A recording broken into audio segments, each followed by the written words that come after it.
Olá, tudo bem? Vamos agora para a segunda parte aqui.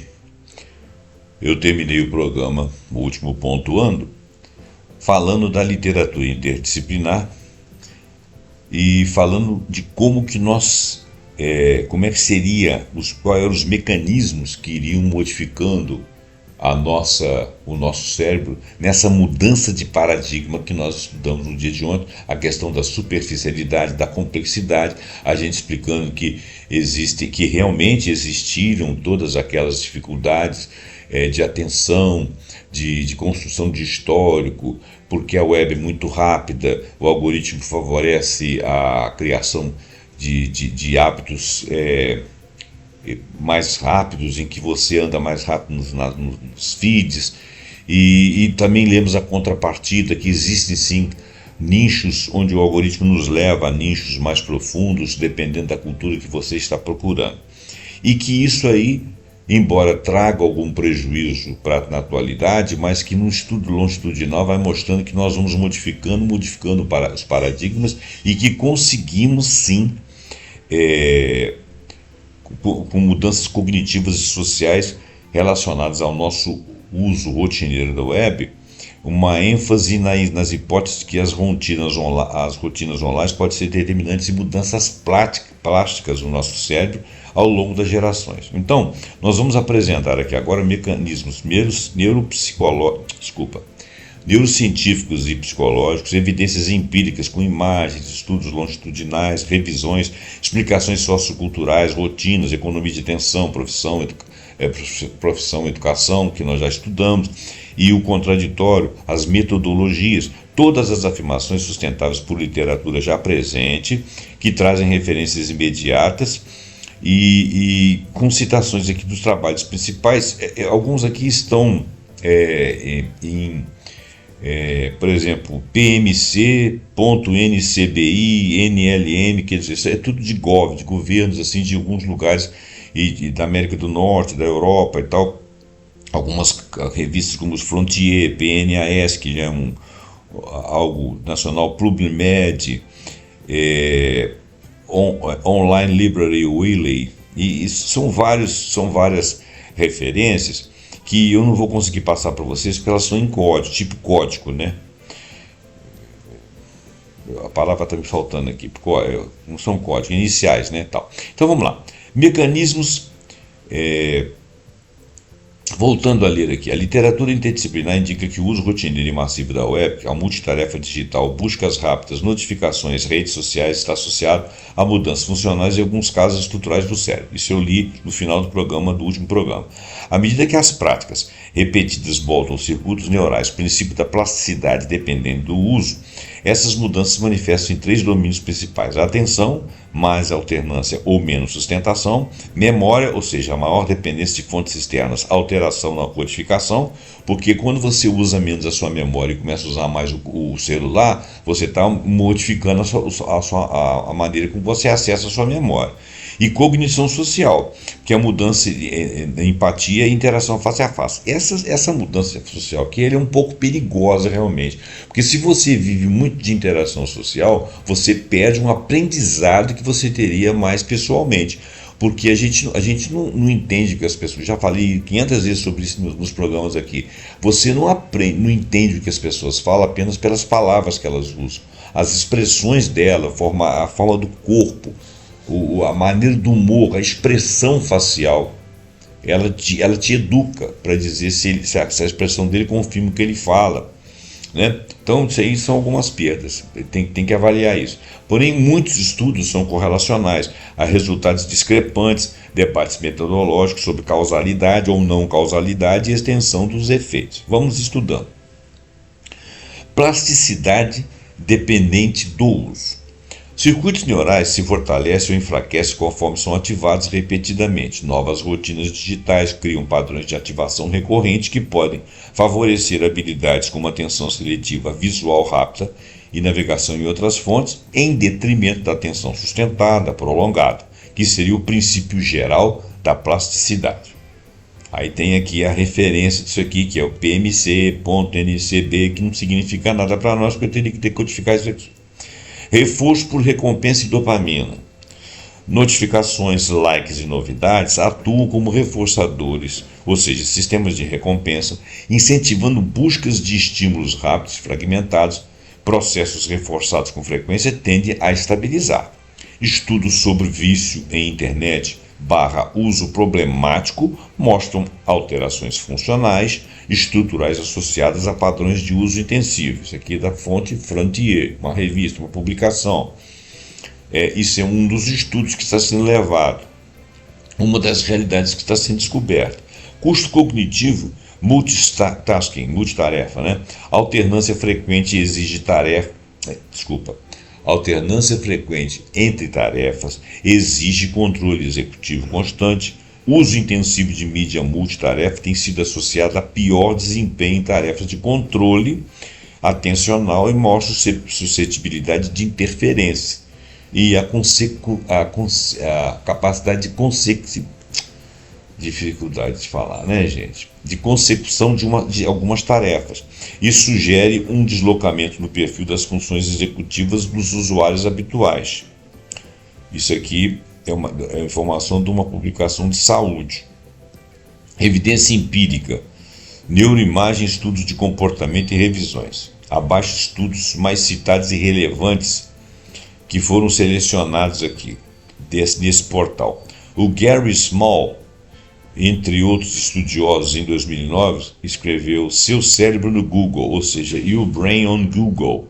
Estudos de neuroimagem funcional mostrou padrões de ativação diferentes ao pesquisar na web versus ler páginas estáticas. Olha bem, os usuários com experiência em buscas ativavam maior atenção em áreas frontal, temporal, cingulado e hipocampo no cérebro, sugerindo que a busca ativa envolve uma rede ampla de decisões e memória.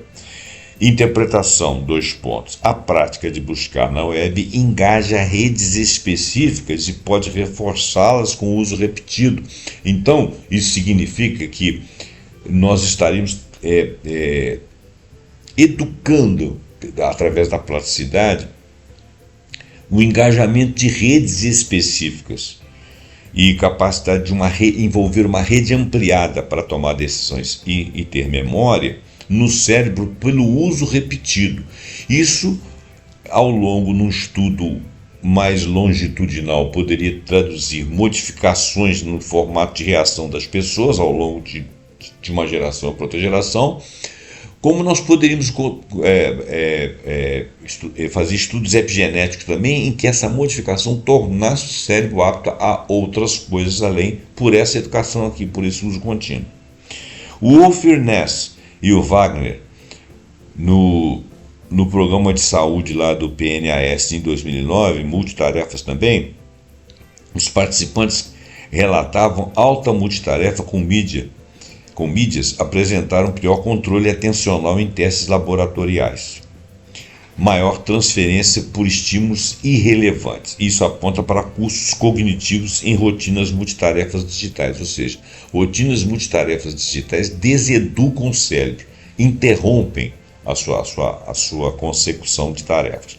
Sistematização. O Firth, entre outros, em 2019, numa revisão chamada O Cérebro Online, né? The Online Brain, que fez uma revisão ampla, conclui que o uso da internet pode provocar alterações agudas e sustentadas na atenção, na memória e na cognição social. Enfatiza mecanismos e ressalta a necessidade de estudos mais ao longo do tempo, longitudinais. Bom estado da arte que interpreta a neurociência e a psicologia.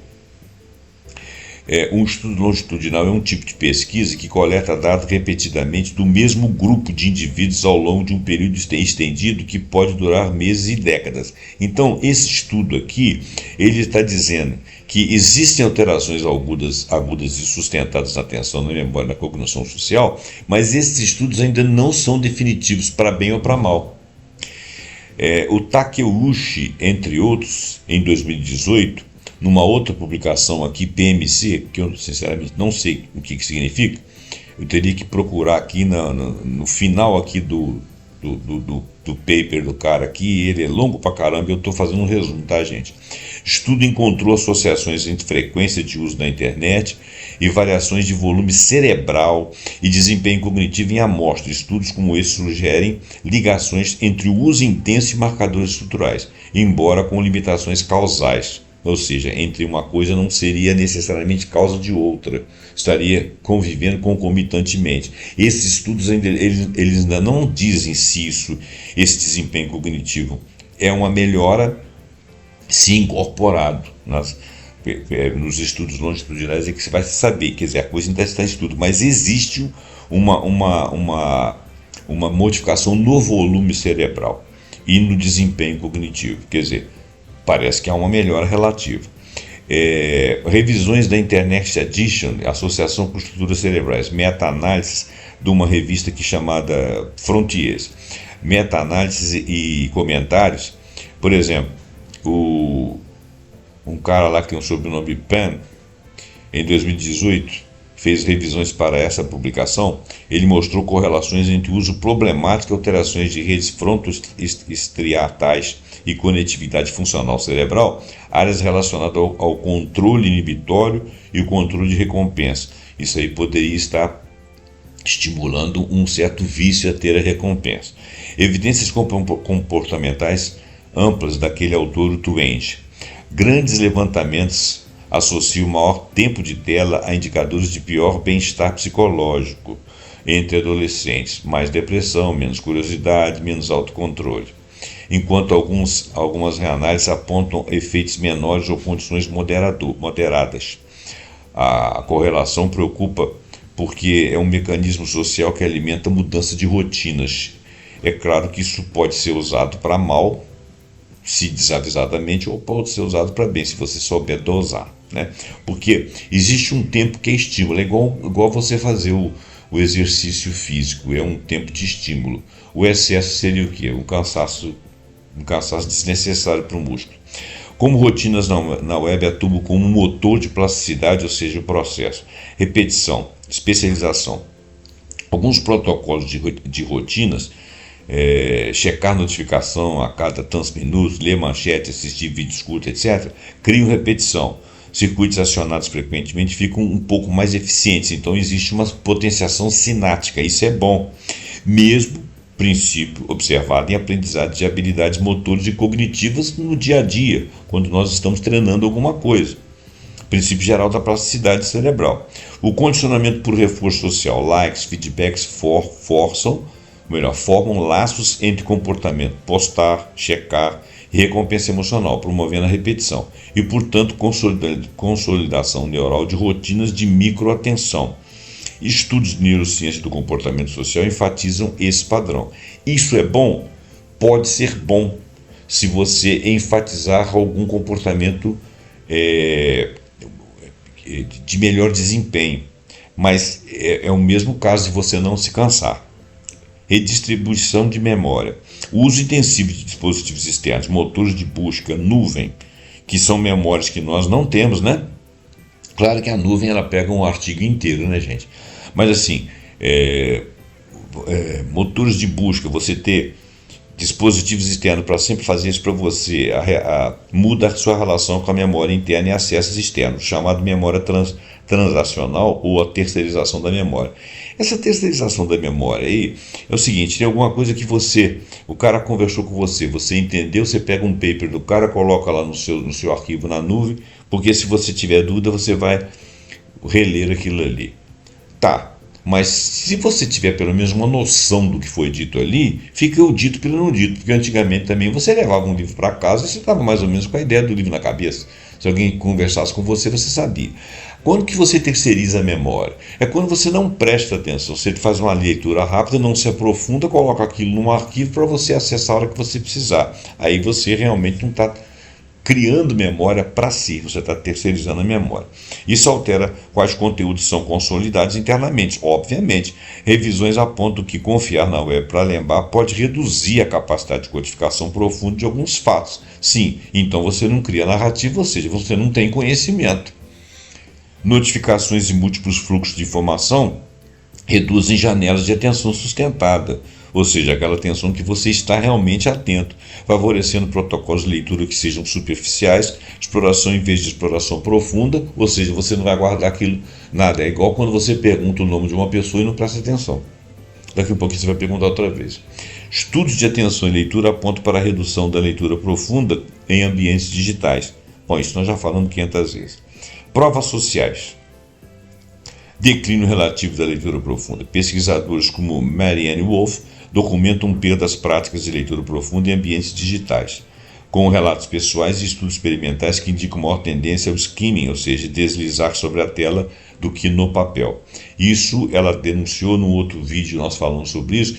Ela fala que inclusive pessoas que têm tendência à leitura começam a perder um pouco do aprofundamento por causa do pulular da tela.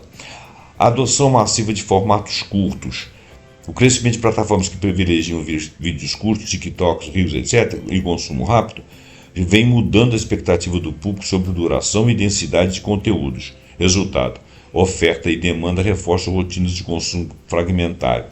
Isso não é bom. Por outro lado, existem pessoas que conseguem prender a sua atenção com vídeos curtos, e talvez você consiga mais informação fazendo um link entre essas informações com vídeos curtos, e com isso você consegue um aculturamento melhor, bem traduzido. Rotinas educacionais.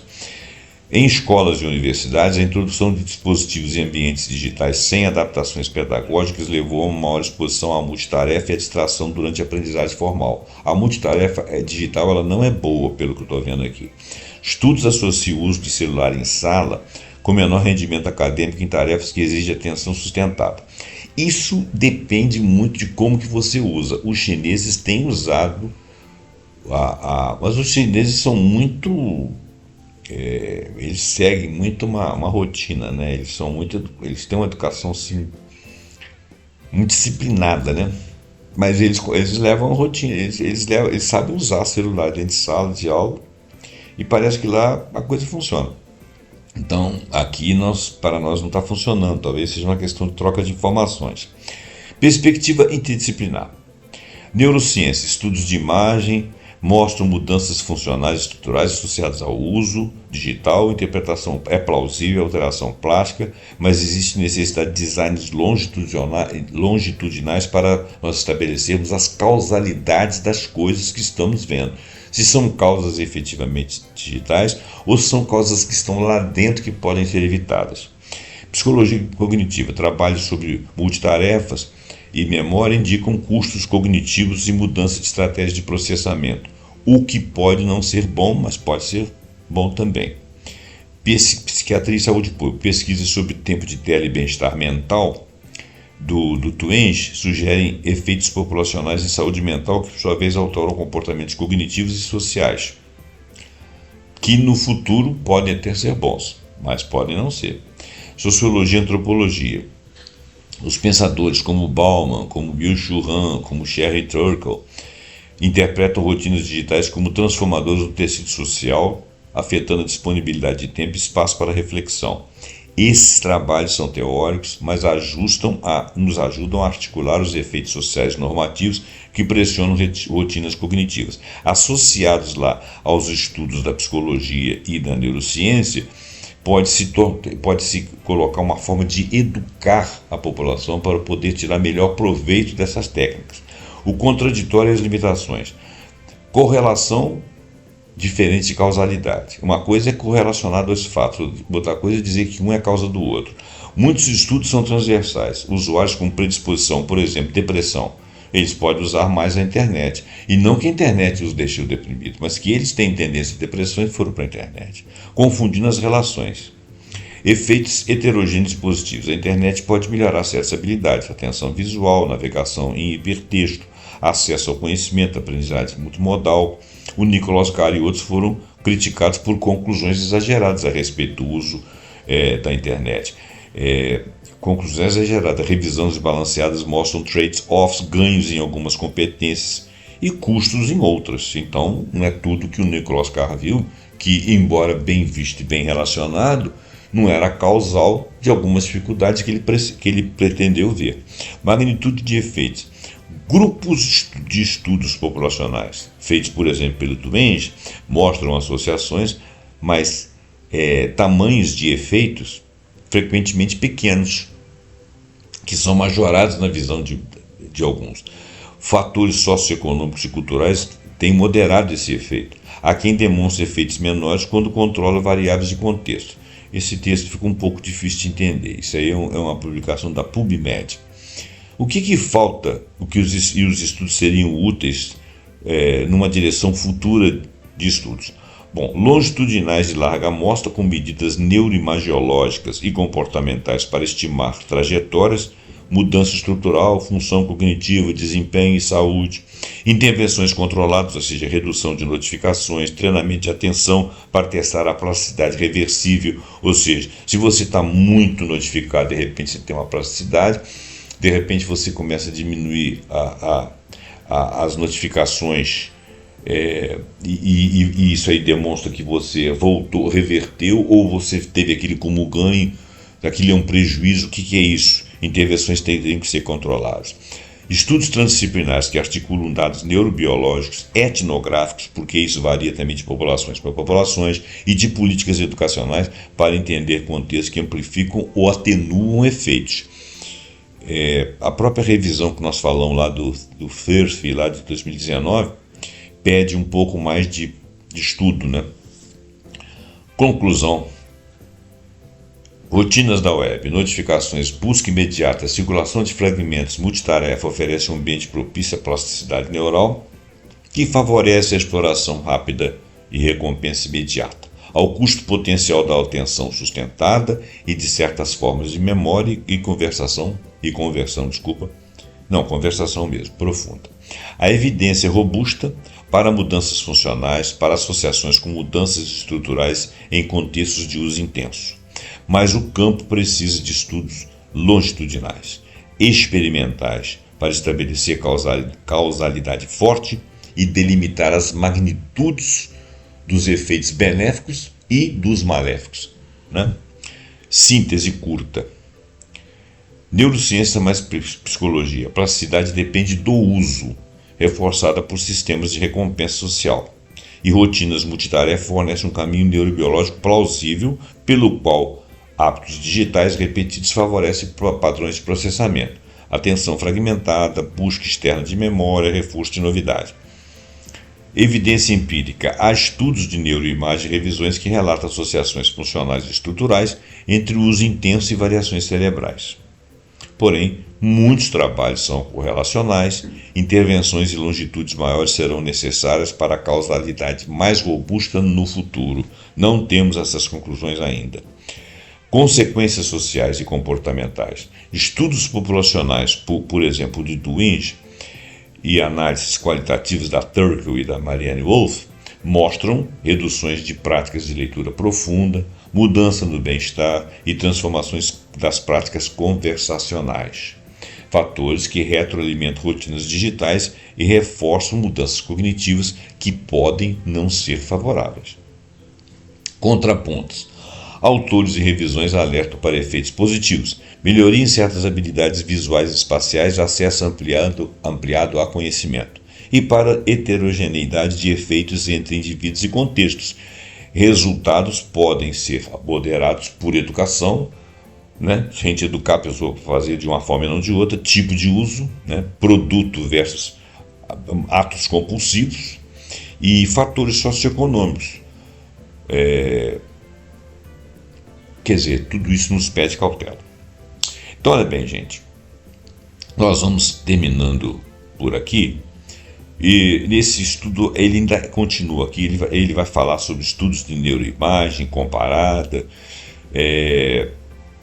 pessoas submetidas a multitarefas, quase todos os estudos que eu mencionei ali em cima, ele traz aqui um por um nesse portal, explicando como foram feitos e tudo, mas está em termos muito técnicos, não é conclusivo, apenas mostra como são feitas as anotações, e aquilo que foi estudado ainda não estabelece efeitos necessariamente, e no final ele faz aqui uma síntese crítica, e que ele diz o seguinte, que a plasticidade depende do uso reforçado por sistemas de recompensa social. E rotinas multitarefa fornecem um caminho neurobiológico plausível pelo qual os hábitos digitais repetidos favorecem padrões de processamento. Evidência empírica, estudos de neuroimagem e revisões que relatam associações funcionais estruturais, eu já li isso, e estudos populacionais e análises quantitativas mostram a redução de práticas de leitura profunda, também já li. Contrapontos, autores e revisões alertam para efeitos positivos e heterogeneidade de efeitos para indivíduos, que eu também já li.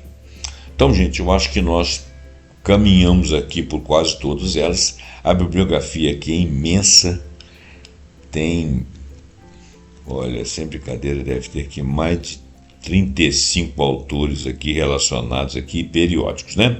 Bom, gente, então, essa é a segunda parte desse programa. Espero que você tenha entendido, gostado. Passa esse vídeo anterior e esse vídeo de agora para frente, para que as pessoas possam vir aqui, deixar seu comentário, deixar o seu like, assinar o canal e compartilhar para mais pessoas estudarem e saber as mudanças de nossas eras e aquilo que pode nos ajudar. Muito obrigado, até o próximo programa, pontuando com algum assunto que nós acharmos muito interessante. Até lá.